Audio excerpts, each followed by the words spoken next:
Last class में हमने government budget and economy नाम से अपनी यूनिट 4 स्टार्ट करी, जिसमें हमने ये समझा कि गवर्नमेंट बजट क्या होता है। एक कंट्री जब अपना गवर्नमेंट बजट प्रिपेयर करती है तो कौन से एस्पेक्ट्स को देखती है। बेसिकली बजट में लिखा क्या होता है, वो कैसी स्टेटमेंट है और वो कब तक के लिए बनाई जाती है, कौन बनाता है, कैसे बनाया जाता है, कैसे इम्प्लीमेंटेशन होता है, वो पूरी डिटेल हमने पढ़ी। उसी के साथ साथ एक बहुत ही इंपॉर्टेंट टॉपिक जो आना ही है, ये हमें पता है, ये मैं पहले से ही पता है, मैं आज ही पता है कि ये टॉपिक आएगा ही आएगा। वो कौन सा था? Objectives of government budget. ठीक है, तो आज हम उसके आगे बढ़ते हैं कि वहां हमने ये पढ़ा कि गवर्नमेंट बजट होता है एक annual statement of estimated revenues and expenditures. तो आज की क्लास में हम यही समझेंगे कि हमारे बजट के जो दो कंपोनेंट्स हैं, बेसिकली ये क्या है। बजट इन दो चीजों से मिलाकर ही बनाया गया है, या तो उसमें रिसीट्स है या उसमें एक्सपेंडिचर है। यहां पर आपको ये बताया जा रहा है कि आपके पास पैसा आता किस फॉर्म में है और जाता किस फॉर्म में है। तो अगर हम देखें तो हमारे कंपोनेंट्स ऑफ बजट दो हैं, बजट की रिसीट्स और बजट के एक्सपेंडिचर। रिसीट का सीधा सा मतलब क्या है? पैसे का आना या जाना, पैसे का आना। और एक्सपेंडिचर का मतलब क्या है? पैसे का जाना। तो जब हम बजट रिसीट्स की बात कर रहे हैं ना, तो हमारे पास पैसा आ रहा है, पर पैसा दो फॉर्म में आ रहा है, दो कैटेगरीज में आ रहा है। एक को हम बोलते हैं रेवेन्यू रिसीट्स और एक को हम बोलते हैं कैपिटल रिसीट्स। जो कॉमर्स का बच्चा होगा ना, वो तो ये जानता है कि रेवेन्यू और कैपिटल क्या होता है। ह्यूमैनिटीज वाले बच्चों के लिए भी कोई प्रॉब्लम नहीं है ये समझने में कि रेवेन्यू और कैपिटल का डिफरेंस क्या है। आप सिर्फ इतनी सी सीधी सी बात समझो कि जो भी रिसीट, जो भी पैसा एक साल के लिए आता है या एक साल के अंदर अंदर उसका बेनिफिट ले लेते हैं, वो रेवेन्यू होता है। लेकिन जो पैसा आपको बेनिफिट एक साल से ज्यादा के लिए दे जाए, वो कैपिटल हो जाता है। और जो पैसा एक साल से ज्यादा का बेनिफिट देता है, वो कहीं ना कहीं हमारे एसेट और हमारी लाइबिलिटी को अफेक्ट करते हैं। एसेट मींस हमारे फ्यूचर बेनिफिट्स, जैसे कि लैंड, बिल्डिंग, ये तो सबको पता होता है कि एसेट्स होते हैं। लेकिन कई बार हम कहीं पे इन्वेस्टमेंट करते हैं ना, वो भी एक एसेट ही होता है। फिर उस इन्वेस्टमेंट का पैसा अगर वापस आ जाए तो वो भी एसेट ही होता है। तो एसेट का बढ़ना और घटना ये हमें देखना है। लाइबिलिटी क्या होती है? हमारी जिम्मेदारियां, हमारे ऑब्लिगेशंस, हमारी ड्यूटी। किसी से पैसा उधार लेना एक लाइबिलिटी है। ठीक है, तो ये एसेट, लाइबिलिटी, रेवेन्यू, कैपिटल, अब ये सभी बच्चे जानते होंगे, चाहे वो कॉमर्स का बच्चा है चाहे वो ह्यूमैनिटीज का बच्चा है। ठीक है, तो जिस तरीके से रेवेन्यू रिसीट और कैपिटल रिसीट ये दो कैटेगरीज है बजट रिसीट्स की, इसी तरीके से हमारे पास बजट एक्सपेंडिचर की भी ये दो कैटेगरीज है। कौन कौन सी? रेवेन्यू एक्सपेंडिचर और कैपिटल एक्सपेंडिचर। अब जैसे एक साल के अंदर अंदर वाला पैसा रेवेन्यू कहलाता है और उससे ज्यादा के बेनिफिट देने वाला पैसा कैपिटल। उसी तरीके से एक साल के अंदर अंदर किए जाने वाले खर्चे, यानी कि जो हम बार बार करते रहते हैं अपने बिजनेस को चलाने के लिए, जो खर्चा होता रहता है जिसका बेनिफिट एक साल के अंदर अंदर हमें मिल रहा है, वो रेवेन्यू है। और जो हमें एक साल से ज्यादा का बेनिफिट देने वाले हैं वो कैपिटल एक्सपेंडिचर। ठीक है, ये तो हो गई हमारी अकाउंटिंग डेफिनेशन, और अकाउंट से कुछ अलग नहीं है, यहाँ पर है तो बात वही, लेकिन हमारे इकोनॉमिक्स में इसको और थोड़े से डिफरेंट शब्दों में कहते हैं ना, इन अदर वर्ड्स। है तो कहानी यही, बट इन अदर वर्ड्स उसे डिफाइन किया गया है। तो उसको याद रखने के लिए मैंने यहाँ पे एक चीज बनाई है, लाल। ये लाल आपको याद रखना है क्योंकि यही आपको बताएगा कि कब पहले लाइबिलिटी आएगी, कब पहले एसेट आएगा। ठीक है, क्योंकि जब बच्चा इनकी डेफिनेशन लिखता है ना, वो कंफ्यूज हो जाता है कि कहाँ क्या आएगा। तो आपको सबसे पहली बात यहां पर आपने ये देखना है, जब भी आप रेवेन्यू और कैपिटल का डिफरेंस देखेंगे कि क्या रेवेन्यू और क्या कैपिटल है, चाहे वो रिसीट है चाहे वो एक्सपेंडिचर है, आपको देखना है कि कौन सा लाइबिलिटीज और एसेट को अफेक्ट कर रहा है और नहीं कर रहा है। तो कौन सा हमारा लाइबिलिटी को अफेक्ट करता है, कौन सा लाइबिलिटी को अफेक्ट नहीं करता है, बेसिकली वही है डिफरेंस, वही है point of difference between the revenue और कैपिटल। कैसे? हम कहते हैं कि वो रिसीट्स रेवेन्यू रिसीट्स कहलाती हैं which neither create any liability nor reduce any asset। ऐसी रिसीट, ऐसा पैसे का मिलना जो ना तो आपकी लाइबिलिटी को बढ़ाए ना ही आपके किसी एसेट को रिड्यूस करे। जैसे अगर गवर्नमेंट टैक्स कलेक्ट कर रही है, तो क्या टैक्स कलेक्ट करने से गवर्नमेंट की कोई जिम्मेदारियां बढ़ी, कोई लाइबिलिटी बढ़ी? क्या गवर्नमेंट ने अपना कोई एसेट बेचा? नहीं, आपने गवर्नमेंट की सर्विस ली, बदले में गवर्नमेंट को टैक्स पे किया, रेवेन्यू रिसीट है। बट वहीं पे अगर मैं बात करूं कि ऐसी रिसीट विच ईदर क्रिएट एनी लाइबिलिटी और रिड्यूस एनी एसेट, एक ऐसा पैसा आना जिसकी वजह से या तो लाइबिलिटी बढ़ रही हो, या तो लाइबिलिटी बढ़ रही हो, या आपका कोई एसेट घट गया हो तो आपके पास पैसा आया है। जैसे किसी से पैसा उधार लेना, पैसा आया ना, पैसा तो आया, पर जब आपने उधार लिया, सो उधारी इज लाइबिलिटी, उधारी सीधे सीधे लाइबिलिटी को राइज करती है, ठीक है। वहीं पे मैं कहूं आपने ना कहीं पे पैसा लगा रखा था, कहीं पे इन्वेस्टमेंट कर रखी थी, आपने उस इन्वेस्टमेंट का पैसा वापस ले लिया है। इन्वेस्टमेंट करना इज एसेट, एसेट का बढ़ना, बट वहीं पे आपने उस इन्वेस्टमेंट का पैसा वापस ले लिया है, तो एसेट रिड्यूस हो गया ना। बिल्डिंग थी आपके पास, चलो बिल्डिंग एसेट है, आपने बिल्डिंग बेच दी, पैसा तो आया ना आपके पास, बट वो जो पैसा आया उसने आपके एक एसेट को रिड्यूस कर दिया। तो दोनों में से अगर कोई भी एक इफेक्ट आपको देखने को मिल रहा है कि लाइबिलिटी या तो क्रिएट हो रही है या एसेट रिड्यूस हो रहा है, आपके एसेट और लाइबिलिटी पे फर्क पड़ रहा है, तो वो कैपिटल रिसीट है। लेकिन अगर आपके एसेट लाइबिलिटी पे कोई फर्क नहीं पड़ रहा, ना तो लाइबिलिटी क्रिएट हो रही है ना कोई एसेट रिड्यूस हो रहा है, तो ऐसा पैसा रेवेन्यू रिसीट कहलाता है। बात समझ आई? यानी कि पहले किसको लेना है, लाइबिलिटी फिर एसेट। ये वर्ड सेम रहेंगे क्रिएट और रिड्यूस, पर पहले लाइबिलिटी आएगा पहले, फिर उसके बाद एसेट। बट यही कहानी यहाँ पे रिवर्स हो जाती है, फिर यहाँ पे भी क्रिएट और रिड्यूस है, लेकिन यहाँ पे पहले किसको याद रखना है, एसेट, और उसके बाद यहाँ पे लाइबिलिटी। अब कैसे? रेवेन्यू एक्सपेंडिचर क्या होते हैं? ऐसे एक्सपेंडिचर जो ना तो हमारे एसेट को क्रिएट करें और ना ही हमारी किसी लाइबिलिटी को रिड्यूस करें। भाई सीधी सी बात है, जब आप कहीं पे खर्चा करते हो तो खर्चा करने से कुछ तो होना चाहिए ना। तो भाई मैंने खर्चा तो किया बट मेरे पास कोई एसेट नहीं आया, ना ही मेरी कोई लाइबिलिटी कम हुई। जैसे कि मैंने अपने यहाँ काम करने वाले लोगों को सैलरी दी, सैलरी देने से क्या मेरा कोई एसेट क्रिएट हुआ है? बदले में मुझे कोई एसेट मिला? नहीं। आपने अपने एम्प्लॉयज को सैलरी दी, अपने यहाँ पे काम करने वाले लोगों को, तो उससे क्या हुआ कि आपका कोई एसेट क्रिएट हुआ? नहीं। आपने कोई लाइबिलिटी रिड्यूस करी? नहीं, वो तो एक्सपेंस, आपने सर्विस लिए बदले में पैसा दिया। उसके बाद ऐसे ही कैपिटल एक्सपेंडिचर की बात करूं, capital expenditure are those expenditure which either create any asset or reduce any liability. जैसे कि अगर आप कोई एसेट खरीदते हो, खर्चा किया आपने, पैसा गया ना आपके पास से, आपने एसेट खरीदा, एसेट खरीदा तो एसेट क्रिएट हो गया। अच्छा, पेमेंट ऑफ लोन, आपने क्या करा, किससे पैसा, देखो यहाँ आपने पैसा उधार लिया था ना, अब यहाँ पे जब आपने उधार लिया तो कैपिटल रिसीट थी, जब इसी उधारी को आपने यहाँ पे आके चुका दिया तो वो क्या बन गई आपकी, कैपिटल एक्सपेंडिचर। पैसा तो गया, पैसा गया जिसकी वजह से क्या हुआ, आपकी लाइबिलिटी रिड्यूस हो गई है, ठीक है। तो ये अगर आपने यहाँ से समझ लिया ना तो आपको बिल्कुल दिक्कत नहीं आने वाली। यही प्रॉब्लम करते हैं बच्चा, ईदर नीदर और ये क्रिएट और रिड्यूस में कंफ्यूज हो जाता है, ठीक है। सो कंपोनेंट ऑफ बजट में हमने अब क्या पढ़ा कि दो तरीके के कंपोनेंट होते हैं, बजट रिसीट्स और बजट एक्सपेंडिचर। बजट रिसीट्स भी दो तरीके की है, कौन कौन सी, रेवेन्यू और कैपिटल। रेवेन्यू रिसीट्स, अच्छा याद क्या रखना है इसको याद करने के लिए, लाल, ठीक है, लाइबिलिटी एसेट, एसेट लाइबिलिटी, ठीक है। एक तरफ रिसीट्स है, एक तरफ एक्सपेंडिचर, वो मत ब्रेक करना, सीक्वेंस ब्रेक करोगे खराब हो जाएगा, ठीक है। रिसीट एक्सपेंडिचर, जिसके लिए याद क्या रखना है, लाल। अब रेवेन्यू रिसीट और कैपिटल रिसीट्स क्या होती है, कौन सी receipts, which neither create any liability nor reduce any asset. और कैपिटल रिसीट्स कौन सी है, which either create any liability और रिड्यूस एनी एसेट, ठीक। इधर पे आए हम, बजट एक्सपेंडिचर दो तरीके के होते हैं, रेवेन्यू और कैपिटल। रेवेन्यू एक्सपेंडिचर ऐसे expenditure which neither create any asset nor reduce any liability, और ऐसे capital expenditure which either create any asset or reduce any liability. Clear हो गया सबको? अब हम पढ़ते हैं रेवेन्यू रिसीट्स को इन डिटेल। हमने ये तो पढ़ लिया कि रेवेन्यू रिसीट्स क्या होती हैं, क्या होती हैं भाई revenue receipts, which neither create any liability nor reduce any asset, ठीक है। अब ये रेवेन्यू रिसीट्स किस किस फॉर्म में हमारे पास आती हैं, तो दो फॉर्म्स है भाई, टैक्स रेवेन्यू और नॉन टैक्स रेवेन्यू। यानी कि हमारी जो गवर्नमेंट है वो दो तरीके से रेवेन्यू रिसीट्स अर्न करती है।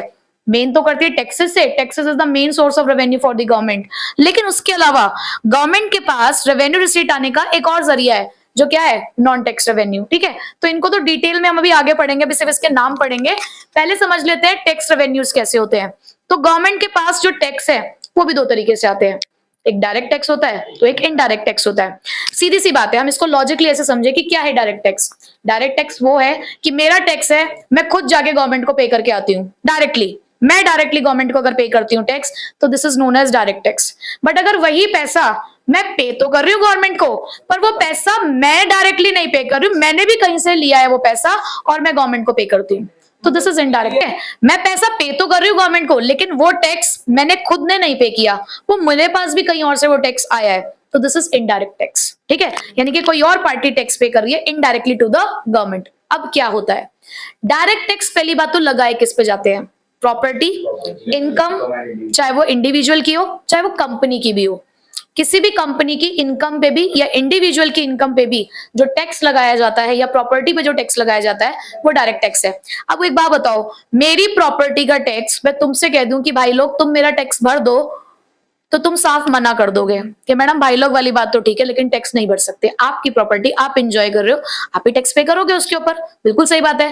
इसका मतलब यानी कि लाइबिलिटी टू पे और बर्डन टू पे दोनों मेरे ऊपर है, और मैं इसे शिफ्ट नहीं कर सकती। मैं ये नहीं कह सकती कि ये वाला टैक्स प्लीज आप पे कर दो, आप कहेंगे क्यों पे कर दें, आपकी प्रॉपर्टी आपका एंजॉयमेंट मैडम आप ही पे करेंगी। So this is direct tax, यानी कि जहां पर लाइबिलिटी टू पे और burden to pay same person पे होता है and you can't shift the burden to pay to any other person.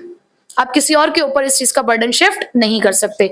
तो ऐसे कौन से टैक्सेस होते हैं, इनकम टैक्स, कॉर्पोरेट टैक्स, और जितने भी डायरेक्ट टैक्स होते हैं वो प्रोग्रेसिव इन नेचर होते हैं। प्रोग्रेसिव मतलब जैसे जैसे इनकम बढ़ती है आपका जो टैक्स का बर्डन है वो भी इंक्रीज होता चला जाएगा। आपने देखा होगा हमारे पास कुछ स्लैब रेट्स होते हैं कि इतने से इतने की इनकम पे इतने परसेंट से टैक्स लगेगा, तो ये आपके लिए क्या है, प्रोग्रेसिव नेचर वाला टैक्स होता है, जो बढ़ती हुई इनकम के साथ इसका जो बर्डन होता है वो भी इंक्रीज होता जाता है।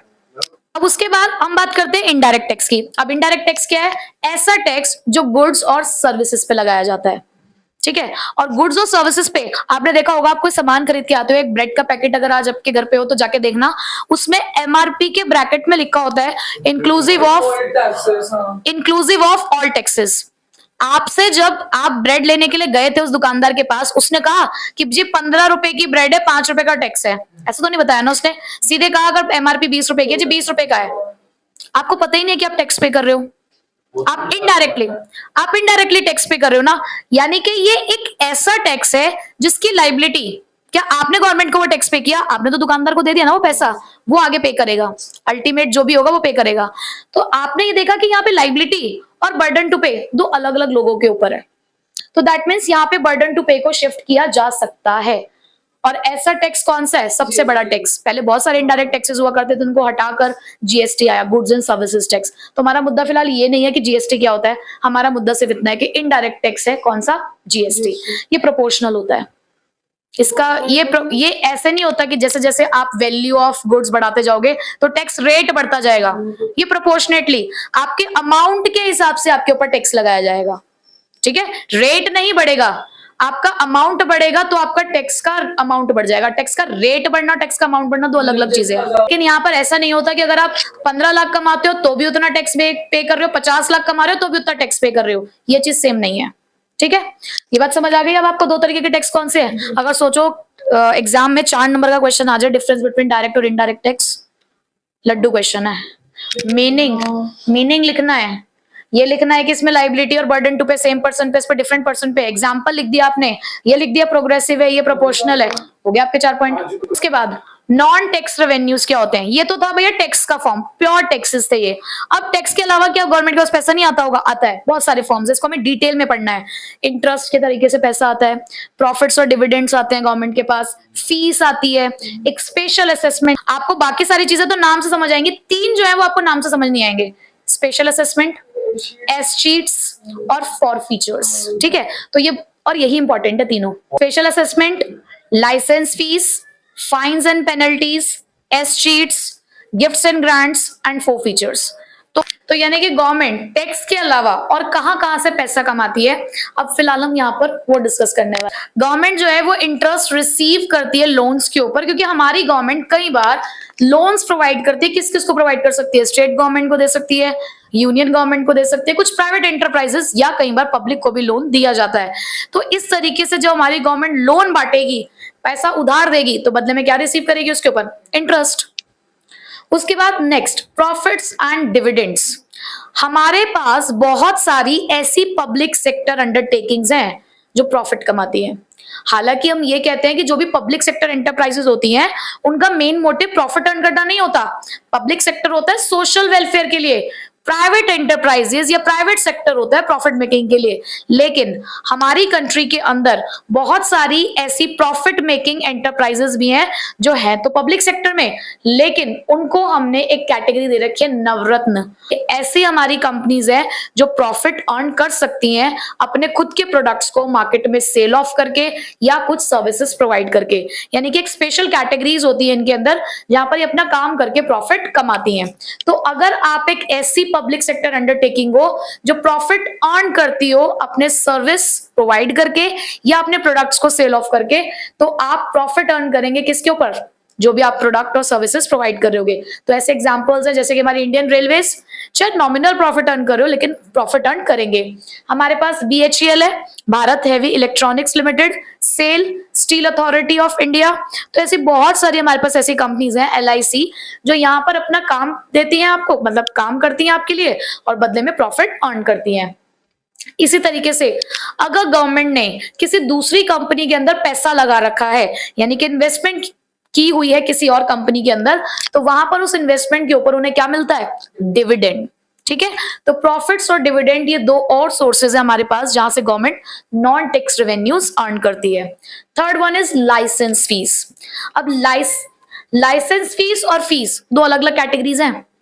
यहां पर जब हम लाइसेंस फीस की बात करते हैं ना, तो दैट मीन्स यहां पर आप पैसा भर रहे हो क्योंकि आपको गवर्नमेंट से किसी चीज की क्या चाहिए?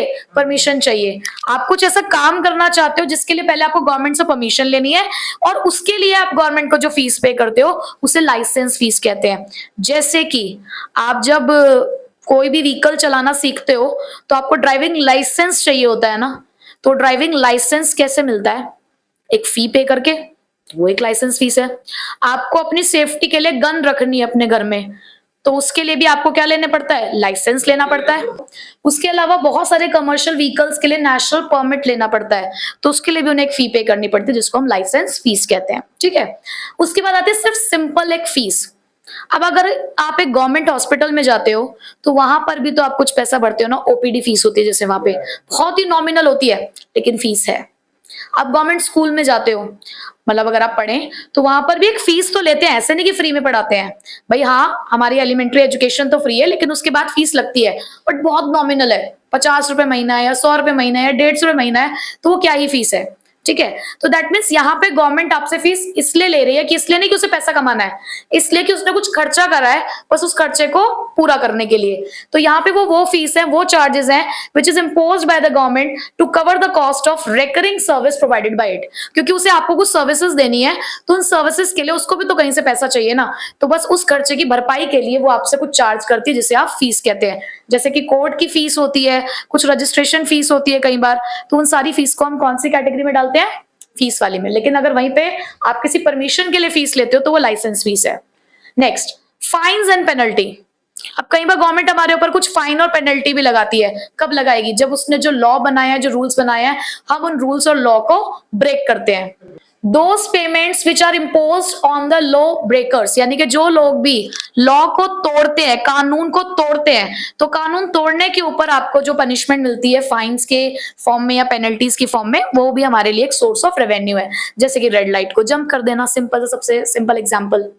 गिफ्ट्स एंड ग्रांट्स, कई बार हमें चीजें कहीं से कैसे तोहफे के तौर पे भी मिल जाती हैं और कई बार एक हेल्प के तौर पे भी मिल जाती है। ठीक है, तो जैसे कि गवर्नमेंट को कई बार रिसीव होते हैं गिफ्ट्स हमारी फॉरेन गवर्नमेंट से, यानी कि कोई दूसरी गवर्नमेंट है वो एक दूसरी गवर्नमेंट को गिफ्ट दे रहे हैं। हमारे मोदी जी तो पता है ना कितने सोशल पर्सन है, एक दूसरे को गिफ्ट लेते देते रहते हैं। इंटरनेशनल ऑर्गेनाइजेशन से भी ये चीजें हमें मिल सकती हैं, ग्रांट्स वगैरह मिल सकती है। या जैसे कई बार नेशनल क्राइसिस आ जाती है, जैसे वॉर हो गई है या फ्लड आ गया या अर्थक्वेक आ गया, कुछ इस तरीके का नेचुरल डिजास्टर हो गया, तो भी हमें दूसरी जगहों से पैसे वगैरह मिल जाते हैं। ये तो हो गए हमारे बहुत ही बेसिक वाले नॉन टैक्स रेवेन्यूज, जिसको अगर शायद मैं एक्सप्लेन नहीं भी करती ना तो भी आप इतने समझदार और अच्छे पढ़े लिखे बच्चे हैं कि आप कुछ ना कुछ तो इसमें लिख ही आते हैं ना, इतनी नॉलेज तो है आपके पास। ये है मेन कैटेगरीज 3, जिसको आप शायद नाम से जज नहीं कर पाओगे, कोई ही बच्चा होगा जो इसको बता देगा देख के कि ये क्या है। ठीक है, एस्टीट्स क्या होते हैं? आप लोगों ने वो देखी है धमाल, पहली वाली, है ना? उस पहली वाली धमाल में क्या था? W के नीचे एक खजाना छुपा था और उस W को ढूंढने के लिए सब लोग भागते हैं। जिस बंदे ने वो पैसे छुपाए थे वो एक क्रिमिनल था, वो क्रिमिनल ही था, उसके ऊपर इनाम था, उसे ढूंढना था। जब वो संजय दत्त उसे ढूंढने के लिए निकलता है तो वो संजय दत्त से पहले उसे दूसरे लोग मिल जाते हैं और वो उन्हें ही बताता है कि मैंने जितने भी पैसे कमाए हैं वो मैंने एक बड़े डब्ल्यू के नीचे छुपाए हैं।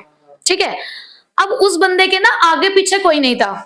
कल को अगर वो पैसा जिसको भी मिला, चलो लास्ट में हमने देखा कि वो पैसा कहाँ मिला, तो अगर वो पैसा वो वैसे छोड़ जाता, सपोज छुपा के नहीं जाता या उसकी वैसी डेथ हो जाती, तो वो सारा का सारा पैसा गवर्नमेंट जब्त कर लेती। तो ये ऐसा एस शीट इसे ही कहते हैं। एस शीट का मतलब होता है कि गवर्नमेंट क्लेम कर लेती है किसी पर्सन की प्रॉपर्टी के ऊपर जिसकी डेथ हो गई है without leaving behind any legal representative at will. यानी कि जब लोग अपनी वसीयत नहीं बनाते हैं और वसीयत के अंदर किसी का नाम भी नहीं लिख के गए और किसी पर्सन की डेथ हो गई है, तो ऐसे में वो जो प्रॉपर्टी होती है उसके ऊपर गवर्नमेंट का अधिकार आ जाता है, उसे बोलते हैं S sheet. Four features, four feature को अगर मैं सिंपल लैंग्वेज में बोलूं तो ये होता है जब्त कर लेना। ठीक है, आपने अगर गवर्नमेंट की कही गई किसी ऑर्डर को नहीं माना तो as a punishment, as a penalty government आपके उस सामान को जब्त कर लेती है। ठीक है, तो यहां पर फोर फीचर का मतलब क्या है? It is the form of penalties which are imposed by the court for the non compliance of the order. यानी कि आपने उनके ऑर्डर्स को नहीं माना और non fulfilment of the contracts, या कोई कॉन्ट्रैक्ट किया गया था आपने उसको नहीं भरा है या उसकी जितनी भी टर्म्स और कंडीशन है उसको नहीं मानी है, तो as a punishment, as a penalty आपके उस चीज को क्या कर दिया जाता है? जब आपने देखा होगा सील लगा देती है गवर्नमेंट। कई बार जैसे वो छापा पड़ता है ना, इनकम टैक्स का जब छापा पड़ता है, जब आप नहीं प्रेजेंट कर पाते उन चीजों को, तो गवर्नमेंट क्या करती है? आपके शटर डाउन करेगी और सील लगा देगी कि भैया जब तक ये काम नहीं होगा तब तक आपकी प्रॉपर्टी हमारे हाथों में है। ठीक है, तो वही होता है फोर फीचर्स। ठीक, उसके बाद स्पेशल असेसमेंट। स्पेशल असेसमेंट क्या है? तुम्हारा घर था, तुम्हारे घर के बराबर से एक फ्लाईओवर बनने वाला है। अब फ्लाईओवर बनने वाला तो तुम्हारे प्रॉपर्टी रेट्स बढ़ जाएंगे।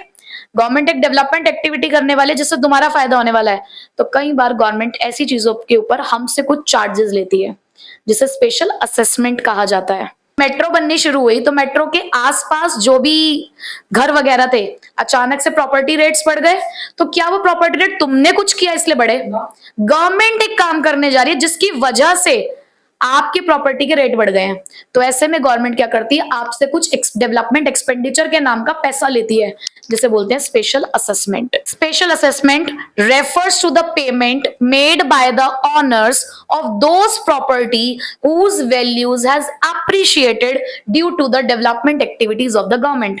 कि क्योंकि आपकी प्रॉपर्टी के पैसे बढ़ गए हैं, इसलिए नहीं कि आपने कुछ किया है, बल्कि इसलिए कि गवर्नमेंट कुछ काम करने जा रही है, इसलिए तो गवर्नमेंट डेवलपमेंट एक्टिविटी के नाम से आपसे कुछ पैसे चार्ज करती है, पेमेंट मांगती है, जिसे स्पेशल असेसमेंट कहा गया। तो ये हमारे पास टोटल है नॉन टैक्स रेवेन्यूज 9, जो ये बताते हैं कि गवर्नमेंट किस किस फॉर्म में टैक्सेस के अलावा भी पैसा कमाती है। ठीक है, तो यहाँ पर हमने आज कंप्लीट किया, अभी फिलहाल हमने कंप्लीट किया रेवेन्यू रिसीट वाला पार्ट। रेवेन्यू रिसीट कितने पार्ट्स में था? 2, टैक्स रिसीट और नॉन टैक्स रिसीट्स। ठीक है, सोर्सेज ऑफ कैपिटल रिसीट्स। अब हमने ये तो पढ़ लिया कि रेवेन्यू रिसीट्स क्या होती हैं और उसकी 2 फॉर्म्स क्या है। अब जो कैपिटल रिसीट्स है, जिसे आप ये कहते हो कि ऐसी रिसीट्स जो या तो हमारी लाइबिलिटी को क्रिएट करती हैं या हमारे एसेट्स को रिड्यूस कर देती हैं, तो ऐसी कौन कौन सी रिसीट्स होती है हमारे पास? तो सबसे पहली है हमारे पास बोरिंग, यानी कि पैसे की उधारी। कि जब हमारी गवर्नमेंट फंड रेज करती है, क्यों? क्योंकि उसके कुछ एक्स्ट्रा खर्चे हैं, आमदनी अठन नहीं है, खर्चा उसका रुपया है, तो ऐसे में अपने इस एक्स्ट्रा पैसे को पूरा करने के लिए, ऐसे एक्स्ट्रा खर्चों को पूरा करने के लिए जब हमारी गवर्नमेंट को पैसा उधार लेना पड़ता है, तो वो कहलाती है उसकी बोरोइंग्स। अब कहां से ले सकते हैं वो पैसा उधार? आरबीआई से ले सकती है, फॉरेन गवर्नमेंट से ले सकती है, इंटरनेशनल ऑर्गेनाइजेशंस है हमारे पास जैसे कि वर्ल्ड बैंक और आईएमएफ वगैरह, इनसे ही पैसा लिया जा सकता है। एक और तरीका होता है ओपन मार्केट ऑपरेशन, जहां पर अब गवर्नमेंट अपनी सिक्योरिटीज को मार्केट में बेचकर भी पैसा उठा सकती है। Second, recovery of loans. उसके अलावा कई बार गवर्नमेंट अपना खुद का पैसा भी जब रिकवर कर लेती है, तो वो भी तो कैपिटल रिसीट्स का ही पार्ट है। देखो यहां भी पैसा आया, यहां भी पैसा आया है, बट ऊपर बोरोइंग्स किसी और का पैसा है, हमने उधारी लिया, हमारी लाइबिलिटी है, बट यहां पर ये हमारा एक एसेट था, हमने किसी को लोन दे रखा था और वो लोन हमारा वापस आ गया है, तो एक एसेट रिड्यूस हो गया है। आपको ये चीज माइंड में रखनी है कि कैपिटल रिसीट्स वही रिसीट्स होंगी जो या तो लाइबिलिटी क्रिएट करेंगी या एसेट रिड्यूस करेंगी। तो यहाँ लाइबिलिटी क्रिएट हो रही थी, यहाँ एसेट रिड्यूस हो रहा है। उसके बाद उसके अलावा भी कुछ अदर रिसीट्स हो सकती हैं, जैसे कि डिसइन्वेस्टमेंट। डिसइन्वेस्टमेंट का मतलब क्या है? इन्वेस्टमेंट क्या होता है? कहीं पैसा लगाना, उसी पैसे को वापस ले लेना क्या हो जाएगा? डिसइन्वेस्टमेंट। तो डिसइन्वेस्टमेंट हमारा एक ऐसा तरीका है जहां पर गवर्नमेंट अपने शेयर का, अपने यानी कि जो भी उसके इक्विटी शेयर्स है अपनी पब्लिक सेक्टर एंटरप्राइजेस के अंदर, उसका कुछ शेयर या हो सकता है पूरा ही शेयर बेच देती है, उसे कहते हैं डिसइन्वेस्टमेंट। क्या है disinvestment? It refers to the act of selling a part, यानी कि या तो थोड़ा सा हिस्सा, or the whole of the shares, या फिर सारे के सारे शेयर्स किसी सिलेक्टेड पब्लिक सेक्टर अंडरटेकिंग को जो गवर्नमेंट के हाथों में होती है, अगर उनके शेयर्स किसी और को बेच देती है, यानी कि प्राइवेट सेक्टर को अगर ट्रांसफर कर देती है, तो वो डिसइन्वेस्टमेंट कहलाता है। ठीक है, तो यहां पर भी क्या हो रहा है? आपका एक एसेट रिड्यूस हो रहा है। स्मॉल सेविंग्स, अगर आप सेविंग्स करा रहे हैं तो, जैसे कि it refers to the fund raised from the public. हम कई बार पब्लिक से पैसा उधार लेते हैं सेविंग्स की फॉर्म में, हम कहते हैं आप हमारे पास सेव कर लो आके, पर एक तरीके से उनकी सेविंग हमारे लिए तो लाइबिलिटी हुई ना, क्योंकि जब वो पैसा मांगेंगे हमको उनको पैसा वापस करना पड़ेगा। तो ऐसे पोस्ट ऑफिस में चलता है। कैसे चलता है पोस्ट ऑफिस में? पोस्ट ऑफिस में भी आप जाके डिपॉजिट कर सकते हैं एज अ पब्लिक, और वहां पे उनकी कुछ स्कीम चलती हैं, जैसे कि नेशनल सेविंग सर्टिफिकेट, किसान विकास पत्र, इस तरीके से उनकी कुछ स्कीम्स होती है जिसके तहत पब्लिक गवर्नमेंट को पैसा देती है, बट एट द एंड आपको पैसा वापस करना होता है। ठीक है, तो ये हमारे पास कुछ 3 फॉर्म्स हैं किस चीज की? कैपिटल रिसीट्स की। तो हमने ये पूरे तरीके से जान लिया कि बजट रिसीट्स क्या होती हैं, रेवेन्यू रिसीट्स भी जान लिया और कैपिटल रिसीट्स भी। तो एक बहुत ही अच्छा सा इसका छोटा सा डिफरेंस पढ़ लेना जरूरी है, क्योंकि एग्जाम में पूछा जाता है। सबसे पहले मीनिंग तो हम जानते हैं कि रेवेन्यू रिसीट्स क्या होंगी? ऐसी रिसीट्स जो ना तो लायबिलिटी क्रिएट करेंगी ना एसेट रिड्यूस करेंगी, जैसे कि जीएसटी है, फीस, फाइन, पेनल्टी, अभी तो पढ़ के आए इतना सब कुछ। तो ना तो ये हमारी लायबिलिटी को क्रिएट कर रहे हैं ना हमारे एसेट को रिड्यूस कर रहे हैं। बट वहीं पे अगर मैं कैपिटल रिसीट्स की बात करूं तो ये वो चीजें हैं, वो रिसीट्स हैं जो या तो गवर्नमेंट के लायबिलिटी को क्रिएट करेंगे या उनके एसेट्स को रिड्यूस। जैसे कि अभी हमने पढ़ा बोरोइंग्स, डिसइन्वेस्टमेंट है, अदर रिसीट्स है आपके पास, रिकवरी ऑफ लोन है। नेचर, ये रेगुलर होती है। हम 1 साल के अंदर जो भी अपना बिजनेस कर रही है गवर्नमेंट, उसको करते करते, अपने काम को करते करते उसे ये वाली रिसीट्स मिलती रहती हैं। सो this is regular and recurring. But वहीं पे अगर मैं बात करूं कैपिटल रिसीट्स की, तो इररेगुलर है और नॉन रेकरिंग है, कभी कभी होने वाली चीजें हैं। फ्यूचर ऑब्लिगेशन, जब यहाँ कोई लायबिलिटी नहीं है तो यहाँ कोई फ्यूचर ऑब्लिगेशन भी नहीं है। ऑब्लिगेशन मतलब कोई ड्यूटी कि आपको कल को ये पैसा वापस करना है। बट कैपिटल रिसीट की बात करूं तो सारी कैपिटल रिसीट्स फ्यूचर ऑब्लिगेशन के लिए नहीं होती। हमारा खुद का पैसा अगर वापस आ गया है तो वो कोई हमारी फ्यूचर ऑब्लिगेशन थोड़ी है। बट वहीं पे अगर आपने बोरोइंग्स, पैसा उधार लिया है, आपने लोगों से पैसा लिया है, तो वो तो आपको वापस करना पड़ेगा ना। तो कुछ सर्टेन रिसीट्स ऐसी होती हैं यहाँ पर जिसके लिए फ्यूचर ऑब्लिगेशंस आ जाती हैं। एग्जाम्पल्स हम लोग पढ़ चुके हैं। तो यहाँ आज हमने कंप्लीट किया पूरा बजट रिसीट का टॉपिक। ठीक है, अब नेक्स्ट टाइम हम क्या पढ़ेंगे? Budget expenditures.